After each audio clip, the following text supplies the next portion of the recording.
Okay, so the next topic that we're gonna talk about is something that I guess just gonna adjust the camera for a bit here. There we go. So the next topic is something that I realized that I missed out on. This news came out last year, so November of 2023, and it's about India's plans to develop a whole bunch of infrastructure on the Great Nicobar Island. Right. So, if we look at this particular article over here, right? So this is on The Guardian, okay?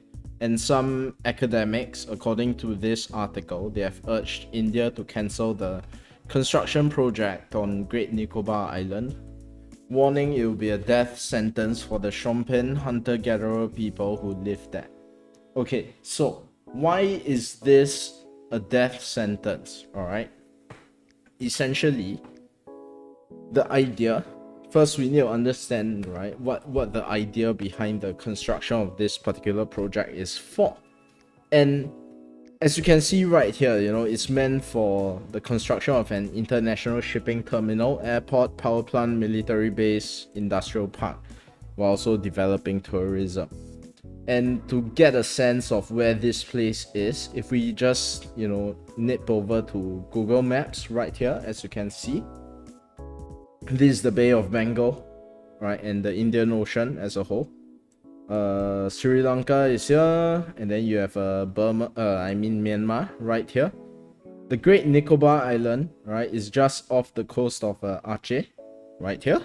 Right, so if we zoom in, there we go. This is the Great Nicobar Island. So the idea again is to develop, all this infrastructure over there, right? Now, this is a rare environment example in that you would rarely get to use this nowadays, which is why I brought it up, right?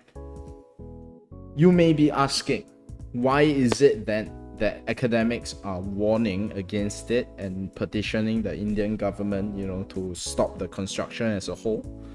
And that really has to do with the concept of virgin soil epidemics. So what is it then? All right. So the virgin soil epidemic, in short, is a term that was first, I guess, used in academic circles by, oh god, what was his name? Alfred Crosby. All right, Alfred Crosby, in, I believe it was 1975 or 76. I can't remember when that particular paper was published.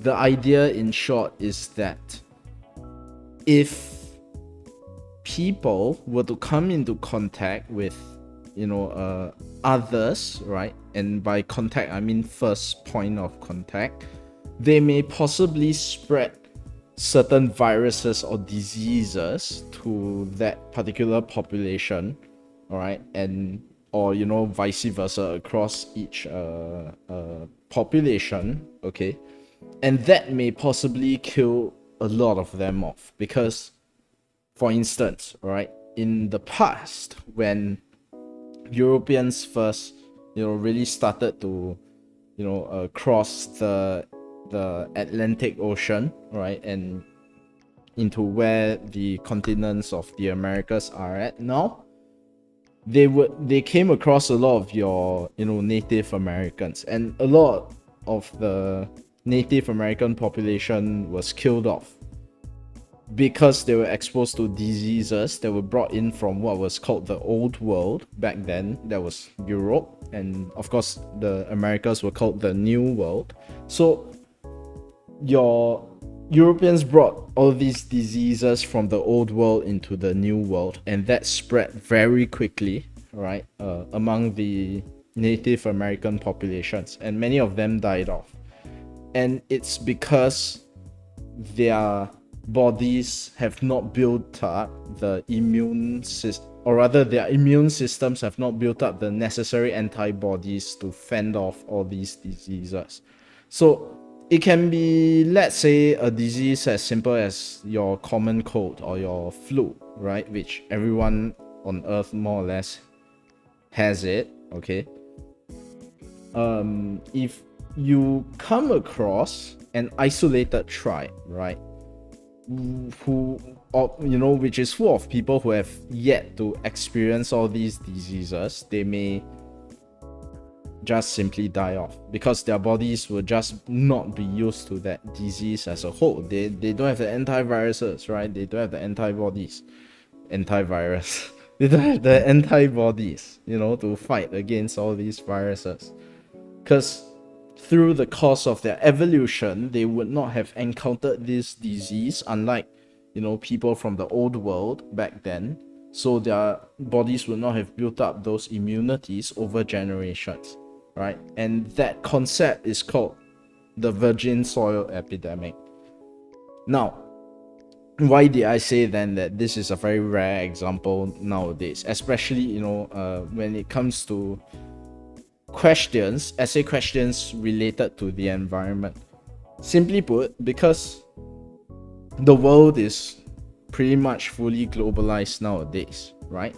So we have really come to a point, in mankind's development whereby pretty much everyone on Earth has been met. Pretty much. But not all of them. And that's what brings us to this particular case.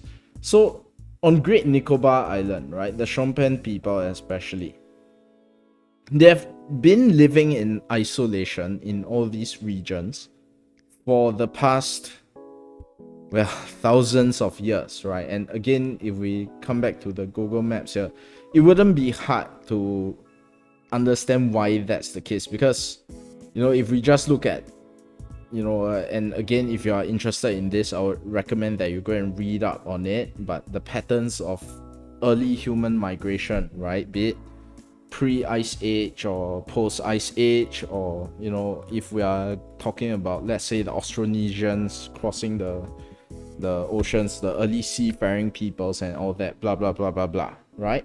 Many of them would have settled, or I shouldn't say many, pockets of them would have settled in isolated islands like this. Because, I mean, if we scroll out, just look at that, right? It's like right smack in the middle of, a whole body of water. I mean, of course, it's no Sentinel Island. Where is it?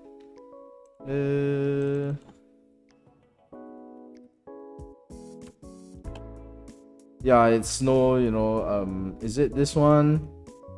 Yeah, it's no Sentinel Island, but because, at the very least, the Indian government would have had some sort of first contact with the Shompen, right?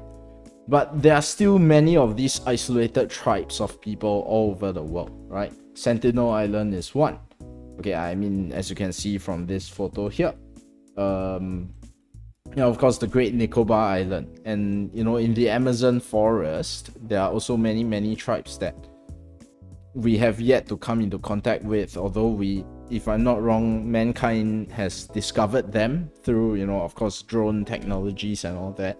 But there's a reason why we leave these tribes alone, because they would not have had exposure, right, to certain diseases that the rest of us would have had. Which also means, by coming into contact with them, they would contract those diseases, and then you'll see the same sort of decimation happen again, right? The same decimation that happened to the Native Americans happening to all these isolated tribes. So that's why many academics are petitioning against, the Indian government's plans of doing all these things. And in a way, you can kind of see why. Alright, so this particular case, I guess, is very, very interesting because you, as I said earlier, you rarely see such, issues popping up nowadays, right? And of course, that often stems from, I guess, a greater understanding or awareness of all these possible ecological disasters were we to do things like that. But then, of course, you may ask, hey, then if this knowledge is already out there, right, and it's common knowledge, and mind you, India themselves outlawed anybody from stepping onto the Sentinel Island also, because for various reasons. Number one, people have tried landing on Sentinel Islands. They got unfortunately killed by the tribe there. Number two, because of this very same reason, which is the virgin soil epidemics. So they themselves know that there is this inherent risk there. So why would they then do this, right? To put it simply, money. Money, right? Money. So, if you were to use this in your general paper essays, you can use it in, for as an example for questions related to, discussions over the, I guess, sort of a dilemma between development and environmental conservation. In this particular case, though, because we are talking about potentially killing off an isolated tribe of people, right? That in itself is, highly problematic in that sense. I mean, you can see it right here, right? You can see it right here. Where is that line? Okay, there we go. Yeah, the academics believe they could die from disease if they come into contact with outsiders. So you can use it in that sense. Okay, why this particular development would raise such, or why this particular project would raise so many objections to it, and also what are the potential implications that could occur if they were to go ahead and just develop this project as a whole without considering the ecological consequences of it, right? And yeah, I guess that's the main way to really use this example. But I thought it would be a really interesting case to cover for this week, simply because we rarely ever see such cases nowadays. And yeah, so I would recommend once again that you read up more on this, and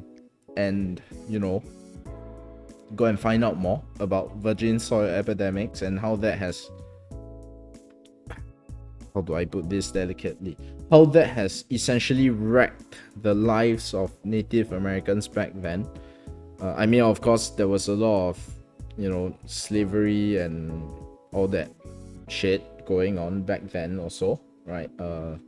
And a lot of culling of the Native Americans back then. But yeah, because it's kind of difficult to place ourselves into the shoes of, this particular situation, because it's very, very far removed. But just imagine, we are essentially wiping, there is a risk or a potential here of wiping out an entire tribe of people. And that also means wiping out an entire culture, an entire way of life, right? An entirely different perspective of looking at the world and how it works, and entirely different way of life that may be, I guess, very difficult for people like us, especially Singaporeans who would have grown up in a highly urbanized environment, right? Because again, Singapore is a very small city state and very, very urban. It will offer a very interesting perspective, and I guess even a sort of look back in time into how our forefathers, our ancestors lived before the further political development. So we are talking about development from villages into towns, into cities, blah blah blah blah blah. And I guess all these in itself are already quite Eurocentric concepts, I guess, but actually not really, but whatever, you get what I mean, right? But it offers that very, very interesting look into that way of life. So yeah, I thought it would be great to bring this up, and yeah, hopefully the Indian government doesn't go through with it. It would be a real pity if they were to do that, but hey,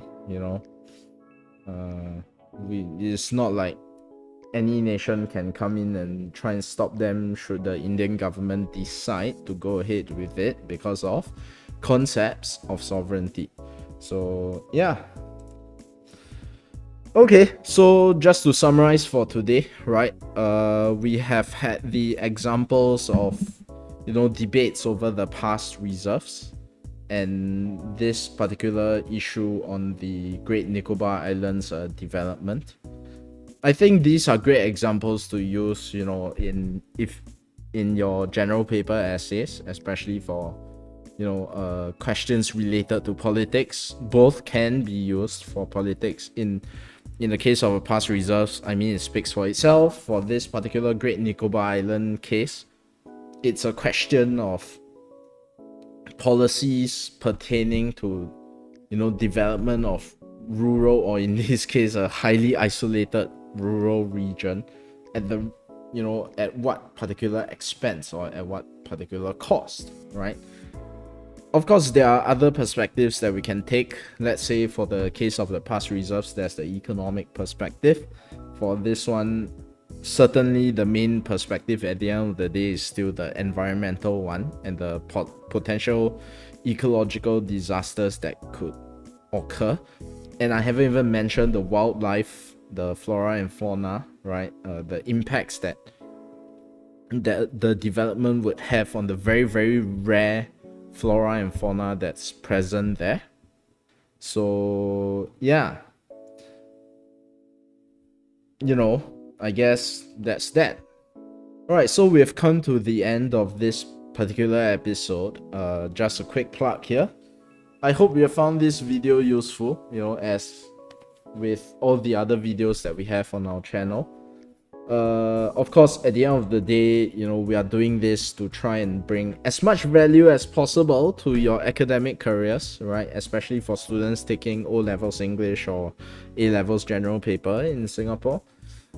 And I would be remiss if I didn't say this. If you require extra help, right, for, these subjects, consider signing up for our tuition service.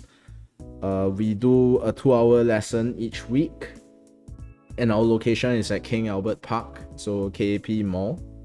And yeah, if you like more details, please feel free to contact us using any of these contact details, or join our Telegram channel, right? The link will be below, and you can gain access to certain Telegram exclusive content. And in those Telegram exclusive content, we cover things related to skills, related to certain question breakdowns. Every now and then we even drop some free notes or free essay outlines, or even fully written essays. And yeah, so if you can't, or if you are just not looking for tuition but you love to receive some form of help, do consider subscribing to our Telegram channel. But if you need more help, right, our premium tuition service is also here for you. Or if you just want examples, please feel free to watch this video, and you can show your support for us by simply sharing this with your friends and all that. And of course, if you have any questions, right, related to general paper or even H2 history or even English, not science and math, unfortunately, I can't really help on that front, but questions related to those subjects, please feel free to drop us a question using that link that you see on screen right there. That's it for this episode. I will see you guys next time.